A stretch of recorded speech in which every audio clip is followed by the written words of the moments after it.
Yeah, good morning to all, and happy Labor Day. And it's obviously a lot of things to be pleased with from Saturday. And I know I said it in the post game, but just again, our student sections and band, cheerleaders, and fans in general were incredible, and I thought that spoke volumes to you know the people we're trying to convince to come join us. Just that Auburn is a special, special place, and just not a lot of places in a game like that do you see that type of atmosphere throughout the entire four quarters. So thankful so much for our people, and especially those students. And heck, they had to be there, 6 hours or so.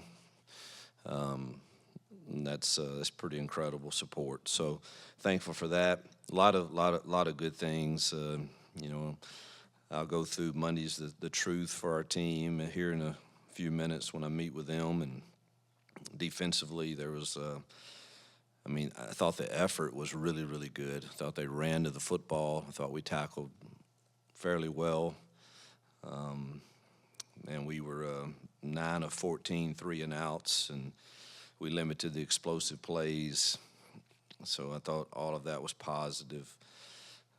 Special teams were really positive. Had a punt return, an explosive punt return, and then had a block punt for a TD. Field position battle we won.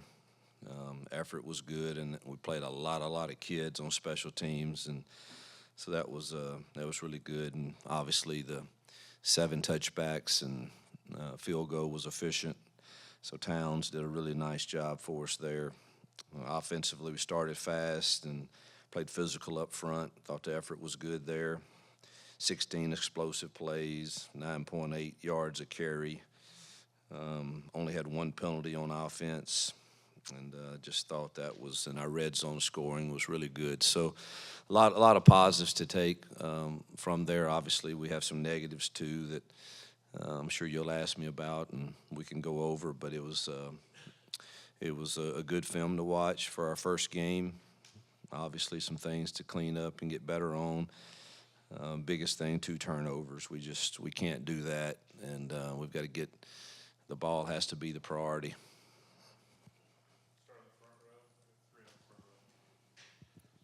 Coach, looking forward to Cal.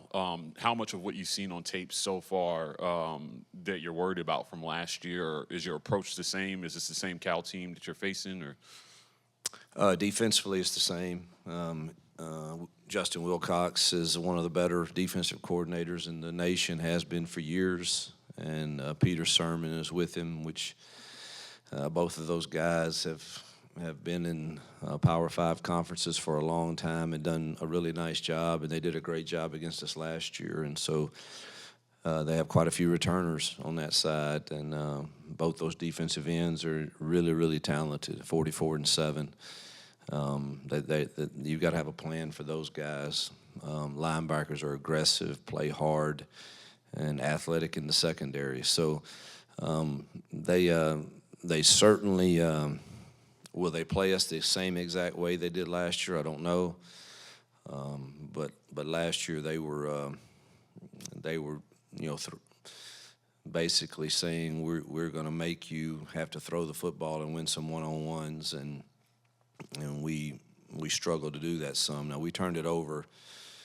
We had some really good runs in that game, but we turned it over way too many times in it, and so we'll see. I mean, we've studied every game that they played from last year and yesterday for the most part, and this morning. They didn't do that the entire year, but that was their plan against us, and so we'll have to see. But I don't think it's going to be like it's not some mystery of what they're going to play. You know, they're going to play some even front. They're going to get in some bear, and that's kind of who they've been. And they do a really nice job. He'll have a good plan, I'm sure, and it'll be a good challenge for us to see kind of where we are offensively. Now, for our defensive staff, it is totally new coordinator, tempo, spread, empty a lot. Just it's you have one game to go on. with the new coordinator, but obviously we know where he came from and can use some of that too. But it is we're going to have to get ready for tempo when they go fast, and it's so that creates problems with communication, and we've got to make sure we're communicating very effectively. But it's they are new offensively. It's different. Big quarterback, strong, good arm, can throw it. So it'll be another challenge for us. Do you expect Rakes to be available on Saturday? And then I think we saw Champ leave the game sort of toward the end. Do you have an update on him? Yeah, Champ has been struggling with a calf strain, and we really just want to. He probably could have played more snaps, but we just wanted to make sure we're trying to get him as healthy as possible also, and I do expect Isaiah to be ready. Tyler gets the start, left tackle, plays a good bit. Some shuffling around. What do you think of his play and then the play of the offensive line overall on Saturday? I thought it was solid. I thought we protected well, kept the quarterback clean, and then the run game was efficient, obviously, with 9 yards. I thought Percy's snaps were really good. Tyler made a few MAs, but overall I thought he was pretty solid. So it's good to see both of them play well. Coach, your thoughts on the play of the defensive line? I know Bobby Jameson Travis got a start. Just thoughts on how he earned that job? Yeah, we rotated a lot of guys in there and thought they were solid against the run. We didn't crush the pocket quite as well. We didn't call too many pressures really early on, and they were getting rid of the ball pretty fast, so it wasn't as bad as maybe I felt post-game. But I thought the inside guys played really well. I guess just building on what you said about the defensive line, if you see that rotation, kind of getting smaller, or do you think it's going to continue to see 6 to 7 guys each game? I continue to see 6 to 7 guys in there, I hope.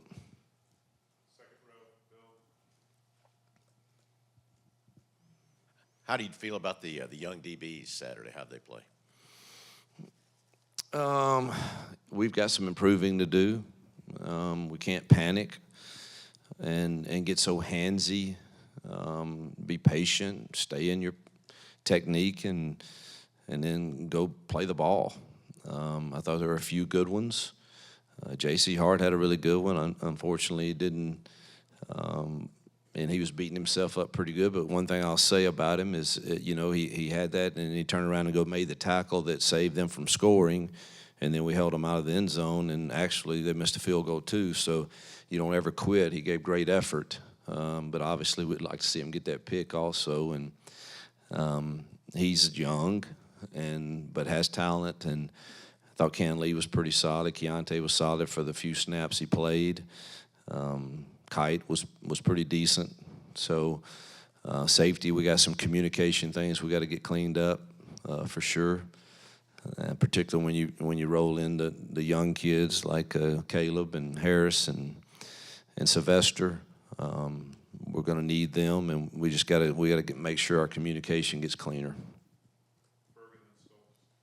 Obviously, you guys use the freshman receivers a lot, and they made plays. How did you feel about them? You talked about missed assignments and just kind of the mental side. How do you think they did in their first game in that aspect? Yeah, really good, really. There were a few routes that were a little short, but outside of that, it wasn't really any MAs, no wrong routes or so it was pretty basic game plan. This week will be more extensive, so we've got to get some good work in today, Tuesday, Wednesday, Thursday, Friday, all the way up. But thought they handled their first real live go in front of a lot of people. I thought they handled it really well. I should have asked this last week, but your theme for fall camp was gratitude. Has it changed this season, and does it change by week?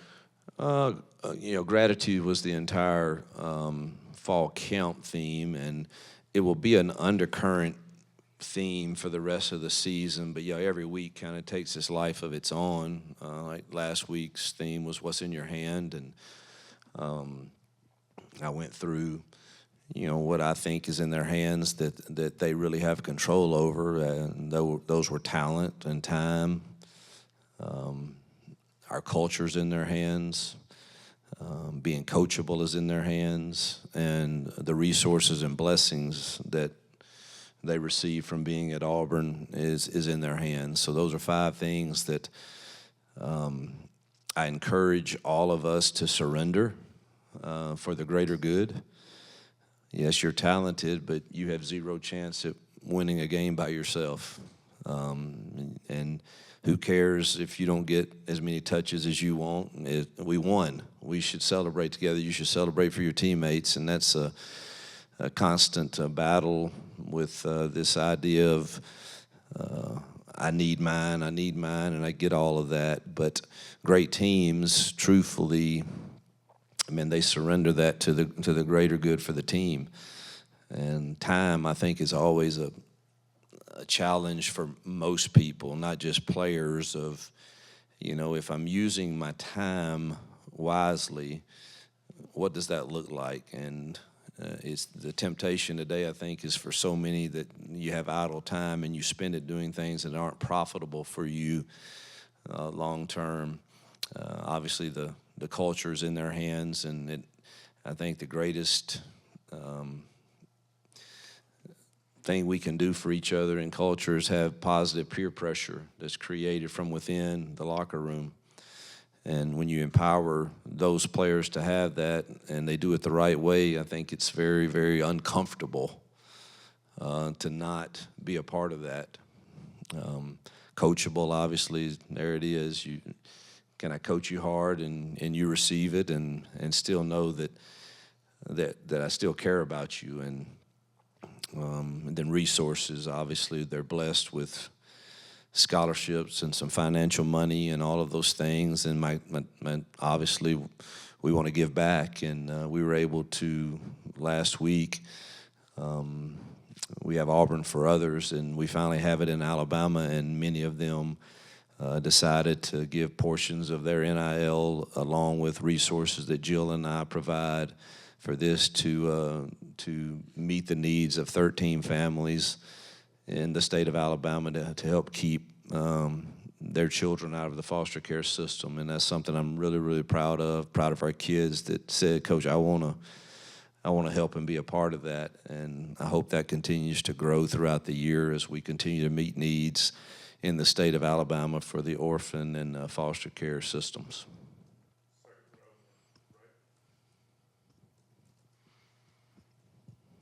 Coach, how do you feel like the capability of your offense was to score in such a multitude of ways, and does that impact your game planning going forward, knowing that you have options?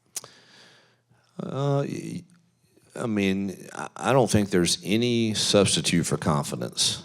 And if our kids believe in the game plan and believe that the plays that are going to get dialed up are solid, good calls, that our guys have a chance to win and make explosive plays like we did Saturday night, I think that's great. And we took a step in that direction. It's going to be more challenging as you move forward against, more equitable competition. And we're working hard this morning on trying to figure out what that looks like for us this week and what our young kids can handle.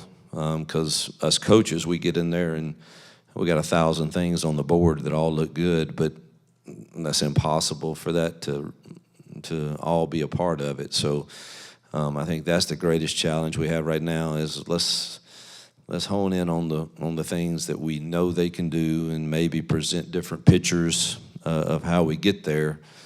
And hopefully that'll continue to grow confidence in that, and we can add more and more as we move forward. Coach, there were a few times on Saturday where even after good plays, you were on Peyton pretty hard, and you talked about it a little bit Saturday night about, just seeing things differently, especially against better competition. Have you had a chance to talk to him yet about any of those things? And if you haven't, what are you going to tell him? Oh, yeah, I talked to him right after the play on the sidelines. But and now we got those iPads over there where I can, or Jesse, if I'm busy, or if there's a timeout, I go and say, do you see what I see?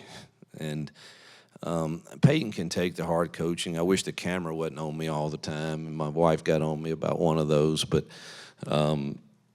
it was a third down play that I know how critical those downs are in coming weeks, and I expect him to get those right, and I think that's a positive that he should take. Is if I didn't believe he should get those right, I wouldn't be quite as upset, but I expect him to get that right 95% of the time on certain things that I was upset with the other night.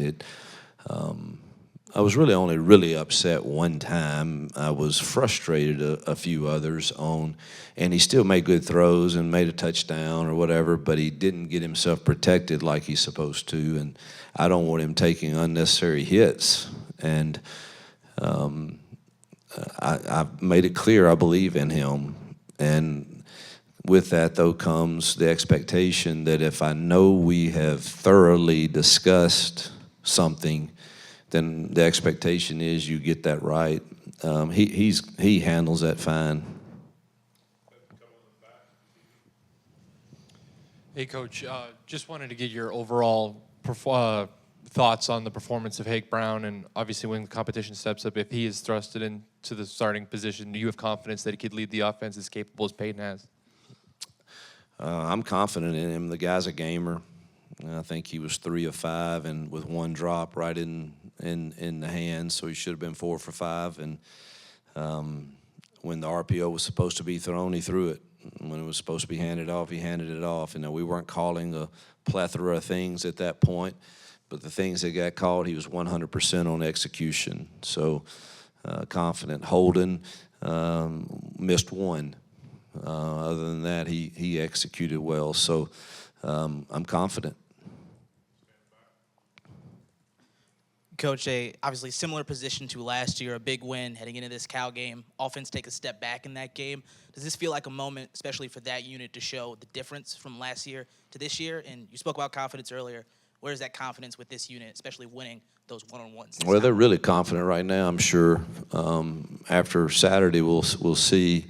I think your initial statement is exactly accurate, and I won't run from that. That here's your chance. Our chance, not just them, us too as coaches, but here's our chance to prove we can be a fundamentally efficient scoring machine, and against who I think plays really good defensive football. So it'll be a really good test for us.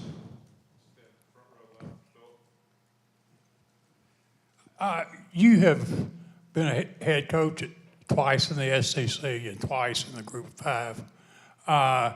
Could you just talk about the difference in those two levels as far as a coach, as a head coach? Game planning is the same, other than at this level, they're bigger and faster, and it made like we better have a plan for 44-7. That may not be the case in every Group of 5 that you play, but I don't think there's much difference really in the game planning, the play calling, the fronts. There's only so many defenses you can run, so many offenses you can face, and I think coaches are all good. There's good coaches at every level that have their kids prepared. It's just you get in this league and it's bigger and faster and stronger, and you got to make sure your calls make sense with matchups. Particularly in critical downs. Well, recruiting's a beast. Yeah, totally different. Yeah, that's the biggest difference. You just nailed it. Recruiting is it is a nonstop, never-ending battle in this league. Even if you have great commitments like we do, it's just. So it's a battle. It's not near the same at a Group of 5 with that, for sure. Coach, you said repeatedly in the fall that at some point the tape has to become the resume. After looking at the tape from Saturday, did any guys take any steps? I know Malcolm started. Did he do well enough to maybe earn the start versus Cal, or what other guys stood out? Yeah, I want to say this again about starting. I don't care. I don't care if it's Malcolm that started. He started because we had a specific play. Robert probably is going to start most games because of the experience, but it literally is a free rotation between Robert, Malcolm, and Sam at that slot position, and rotating those outside guys between Perry and Dre and Cam and Camden and Caleb. We feel confident. So I don't want any of them playing tired. If they have to run a streak route and it's an incomplete pass or something, they shouldn't be in there the next play. So it's really, I'm not as caught up on who's running out there first. Malcolm did because, again, we felt like his skill set was best for that play. And but that doesn't mean that I deem him in a role over Robert or over Sam. It's. I'm sorry, Coach. Is that the same for the rotation on the offensive line with the stuff you said you were trying to figure out there? No, O-line's quite different than receivers. Receivers free rotate, but when we start a possession with the O-line, they're going to roll that possession. And do I want to keep them fresh? Yes, and rotate some bodies, but that's kind of pre-planned, like, hey, the third series, we're going to do these subs. It's not quite like the receivers where, man, play in, play out, you could have a different guy out there. You mentioned how this Cal defense is very comparable to last year. Do you, at any point this week, go have a chat with Sam Jackson about some of that, or is that not something you're going to do? I may talk to him, but I see what they're doing and I think I have a good feel for what they've done. You don't know exactly when they're going to do it, but I know when we put 12 personnel out there, this is kind of, defensive guys don't change too much as far as this is how you treat 12 personnel as opposed to 11 personnel or 10 personnel. And now your fronts could be quite different, but I don't know that Sam would have an idea of when they're going to get in the bare front or when they're going to get in an even front. And but I'm sure probably our defensive guys would talk to him more than I would. What do you think of the linebacker play? Looked like those guys had a pretty strong game. Dorian and then Robert Woodyard has been a guy that's continued to produce. What did you see out of those guys Saturday? I thought they tackled well. I thought our drops in zone need work, but I thought they played hard and they tackled well. But we got to work on our pass drops for sure. Keontae almost housed that punt return, stepped out of bounds. How comfortable are you with him being your primary guy at punt return, knowing that he's, one of your key defensive guys this season as well, and he's had some injuries? Yeah. We need him back there. He's dynamic and has proven he can change field position for us. So, we want to get him as healthy as possible, but we need him back there for sure. I thought Dre was solid at catching it, so was Upton, but Keontae has proven he can change the field position back there.